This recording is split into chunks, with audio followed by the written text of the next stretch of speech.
After completing a most interesting New England literary tour in the summer of 1958, I arrived at the community of Ripton, Vermont, the home village of the poet Robert Frost. It was so quiet in the village that I could hear the tapping of the blacksmith at his anvil about 5 houses away. I asked him where was the Homer Noble farm, and he said, "Go up to the next left where there are 4 mailboxes and you're on that road. Just keep traveling. It'll take you right to the Homer Noble house." I did exactly that, and on entering the road, I saw a figure about 150 feet up ahead, a big man with a coat over his arm, books under his other hand, and I knew exactly who he was. So I crunched my speed to about 5 miles per hour and crept up on him, and he turned around and stepped off the road, and I looked into his face, brilliant, almost purple eyes, and I asked in a clear voice, "Mr. Frost, would you like to have a ride?" And he said, "I sure would." And he immediately got into the back seat of my car, and the questions began at once. Was I a college professor? And I said, "No, sir, I'm not." "Are you an associate professor?" And I said, "No, sir, I'm not." "Are you an assistant professor?" I said, "No, I'm not." "Are you a lecturer in a college?" And I said, "No." And then I witnessed a bit of humiliation and said, "I'm none of those. I teach in a junior high school in Texas." He exploded with approval because he wanted to share some ideas with me. So he directed me where to park at this beautiful white clapboard house, the Homer Noble farm. He said, "I will go in, leave my jacket. I will come out and we will go up and have a good talk." What amazed me was he was so agile. At the time, he was 84 years of age. He had always been a man who could walk for miles, but he was so agile that morning, I couldn't believe that he was near that age. He was extremely cordial. He pushed bushes aside so that I wouldn't stumble. And he said, "Let's go up and tell me about yourself." And I said, "Well, I'm here to research the birthplaces and the home sites of American authors." And he laughed and he said, "Well, young man, you're on the wrong side of the country. You know, I was born in San Francisco." And I said, "Yes, sir. I remember reading about that." And we talked that 100 yards or so on the path up to the cabin, and it was very sparsely furnished.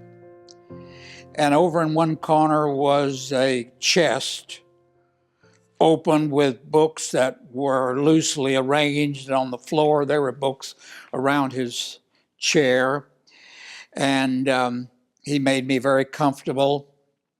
And my uncle, who accompanied me, he said, "I just want to look around, so you two have your private chat inside."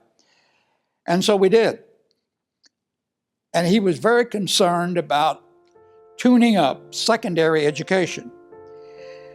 He believed that the fright over the gap between the Russian scientists and the American scientists had made us leap into the wrong arena for activity.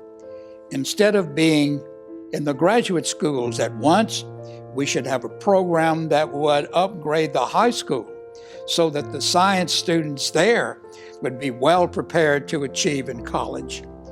And we talked about many things that were educational, but what struck me was his continual return to be sure you teach your students the meaning of metaphor, how important that is. It's the beginning of thinking.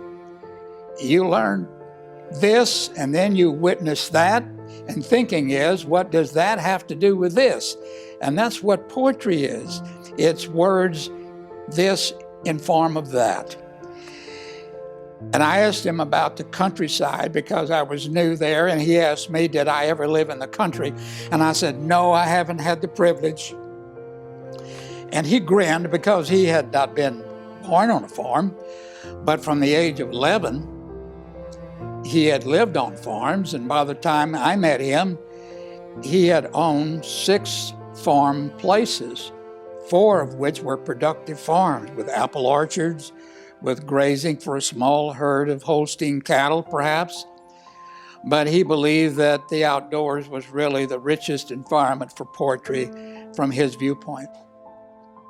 One of the things that upset him in our conversation, he was so jovial until we came to this.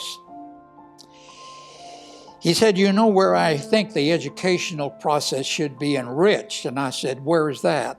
He said, lower grades, lower grades.